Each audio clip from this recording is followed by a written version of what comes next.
ገንዘብ የሌለው ወንድ ባናት ተተከል ሰርቶ ራሱ ያልቀየረውን ለመጥመስ አይደለም ሲጠብስም እንዳይሸትሽ ዞር ብለሽ አብረን ሰርተና ትልወጭን ከዚህ ከካምራው አትልሩ ራሱ ያለው ወጥ ምን ነው አንቺን ኮከብ ነው ማለት ይገባል። ድህነት ከሆነ ሀብታምነት እንጂ የማይገባው ድህነት ቫይረስ ነው እንዳለ ቤተሰብ ይሉላ ነው የሚወራው።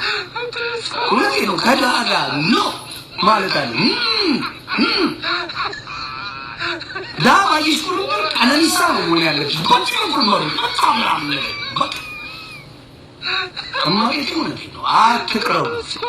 ለሴት ልጅ ጥቅም የለውም አበላሽቶሽ። አሁን ለምሳሌ እሺ ወደድሽ ይሄን ቅንቅና ደሃ ነው ጸባይ ያለው ምናምን ምን ቅብርጥሱ ወደድሽ ኦኬ የኔ ፍቅር የኔ ምናምን ልተንፍስልሽ እስትንፋሴ